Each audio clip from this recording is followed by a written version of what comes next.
Why did I do it? Why did I do it, Ace? Why did I do what I did? I had the Chiefs knocking the Bengals off. I'm tempted to switch my pick. Why did I do what I did?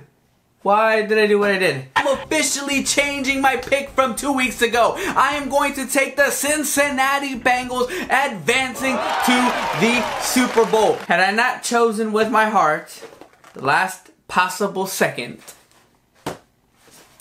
my predictions would be a flawless 12-0 right now.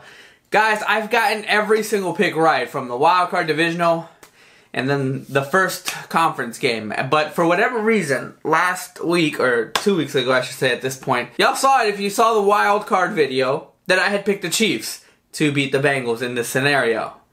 And once I saw the ankle sprain, and once I saw my Bengals dominate the Bills how they did, I changed my pick at the last second. Now I'm flawed.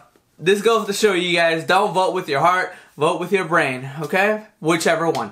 Now, with that being said, what it do, baby? It is Triple DS. Thank you guys so much for tuning in once again. This is my final pick'em for the 2022 season. We have made it this far, and now we have the Chiefs taking on the Philadelphia Eagles. You have the best player in football going up against the best roster in football. This video will break down the game piece by piece, who has advantages, who's my final pick, as well as how these teams got here from the playoffs. So with that out of the way, let's go ahead and begin. Let's just go ahead and start with how they got here. With the Kansas City Chiefs, they were the #1 seed in the AFC, thus thrusting them to the divisional playoffs with no wild card implications. They took care of the Jacksonville Jaguars in the divisional game, but the biggest story from that game was the fact that Mahomes suffered a high ankle sprain. This is something that lingers for a very long time, especially if you continue playing. The high ankle sprain showed itself in the Bengals game, where Mahomes did struggle. He didn't make some throws that he would normally make, yet he was still able to prevail, ultimately by a field goal. Burrowhead has now been changed back to Arrowhead, and thus everything is normal in the world. I want to say it's right, but it's normal in the world. With a little help from the Zebras, the Chiefs are the AFC champions and are in the Super Bowl. Hey buddy, you alright? Now on the other side, we have the Eagles, similar to the Chiefs. They were the #1 seed, skipping the wild card round altogether. Divisional round, took care of business against the Giants with only giving up 7 points. In the conference game, they gave the Niners all they could handle, and it was another 30-plus point game to 7. Albeit in this one, a little more controversy again. They went against Josh Johnson for most of the game, and then Brock Purdy with no arm. Now we're going to break down a little bit more who has advantages where, who has disadvantages where, and really who's gonna come away with this one. Let's start off with each of their defenses. The Chiefs defense has been playing a little bit well. They've been playing alright, but you cannot compare the two. The way they've been playing in these playoff series, you can't dispute the fact that the Eagles might have the best defense in the NFL now. Their pass rush, tremendous. Their defensive interior line, tremendous. Linebacking core, secondary, everything about the Eagles. There's no weak point on this defense, y'all. You gotta give the advantage on defense to the Eagles. Chiefs, they are middle of the pack, but they are not the Eagles defense. When it comes to special teams, I'm gonna go ahead and give the edge to the Eagles again. I did say that this was the best roster in the NFL, and it is with good reason. The Eagles have the better kick returner, they have the better kicker. Punter, it could go either way in my opinion. Now let's talk about the offensive line of both teams. There's been speculation that the Chiefs offensive line is the best that they have been since Mahomes took over 5 years ago. While that might be, I still call them maybe at best a top 10 unit, but the Eagles offensive line, again, led by Jason Kelsey, Lane Johnson, and everyone else. There has been no pressure on Jalen Hurts whatsoever. Edge again goes to the Eagles, y'all. Now let's talk about wide receivers. Oh my gosh. Oh man, look, I promise you, in my head I said the Eagles were a better roster, but now when you break it down, oh my goodness, it really shows.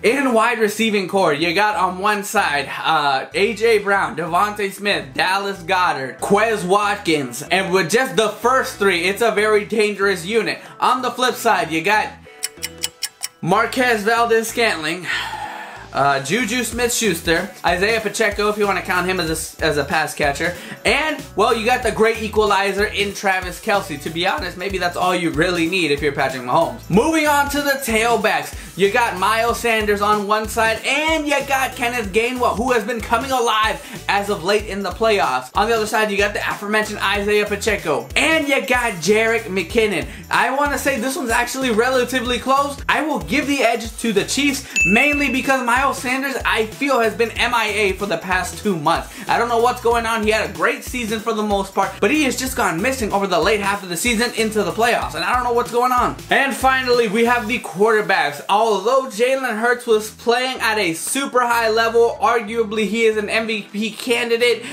he is not Patrick Mahomes, my favorite to win the MVP. Patrick Mahomes was #1 in many categories this year. Among everything, he's doing it without Tyreek Hill, and he's just as flashy throwing the football as we have ever seen. My vote for the better quarterback amongst the two, it is Patrick Mahomes. No disrespect to Jalen Hurts, but I think Patrick Mahomes is the best quarterback in football, and I do feel like that's the greatest equalizer you could have. That's why it's the best roster versus the best player / quarterback. Patrick Mahomes is that guy, alright? And it hurts to admit it as a Bengals fan. It really is. It hurts to admit it. So now it comes down to the big question. Who wins it all? I do see a scenario where the Eagles start off hot. They attack the line of scrimmage, thus making Patrick Mahomes very uneasy, sacking him. But you know the Zebras are going to come flying with those pass interferences. They're going to come flying with those roughing the passers if you just touch or sneeze at Patrick Mahomes. But yes, they will get off to a hot start. The Philadelphia Eagles defense will. They might even go up 10-0 at a certain point. Once the second quarter hits, they will kick a field goal 13-0. But this is where Patrick Mahomes, towards the end of the first half, scores his first touchdown. The Patrick Mahomes-led Chiefs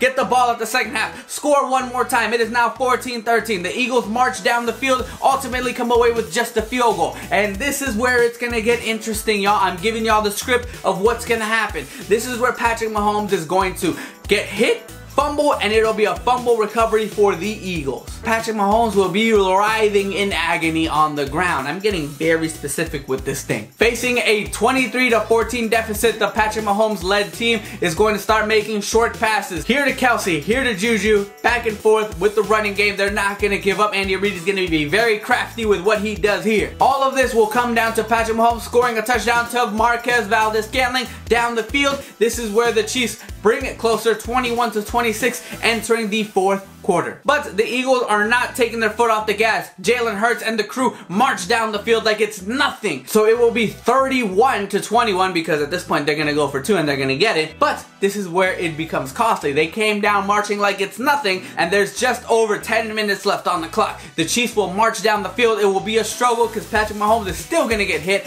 but it'll be enough to score a field goal. The improbable happens. This great Philly offense is going to be halted to a 3-and-out. Thus, the Chiefs have 6 or so minutes left on the clock. And then the script will call for Patrick Mahomes, the best player in football, to march down the field with injuries and all against the greatest defense that he has ever faced. And he will score the game-tying touchdown to Travis Kelce. No one else could have caught this pass. Then there is a grave mistake with Philly. With just over 3 minutes left on the clock, this is where one of two things are going to happen. Either someone, maybe Miles Sanders, is going to fumble as they're running the football. They're going to lose possession, thus giving the Chiefs all the power in the world. Or it will be a very scary fact that once again, the Eagles will go 3-and-out. Nonetheless, the Chiefs will get the ball back one more time. And depending on what happened, if Miles Sanders fumbled, they're going to march down the field relatively quickly,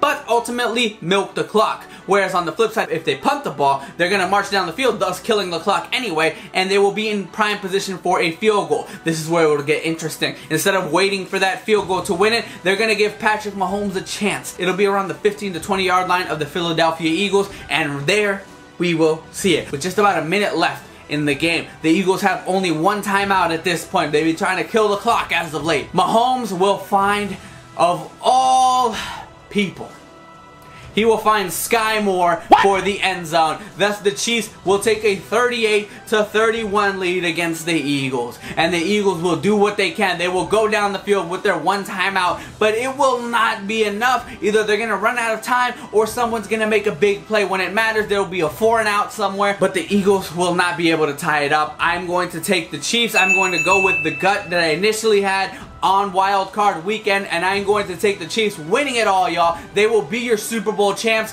That's my pick'ems, that's my predictions, those are my advantages. That's how I believe the game will go to a degree. Let me know who you guys think is gonna win, and let me know how you think it'll go down. If you leave me a comment, I am very likely to respond. All I always say is keep it civil. That's gonna do it for me. Like I said, the Bengals had a great year. I hope we come back, and I hope you guys enjoyed this series I had on the channel. Thank you guys so much for joining me on this adventure, and I can't wait to do this again some other time. Let's have a great Super Bowl, y'all. Shoot!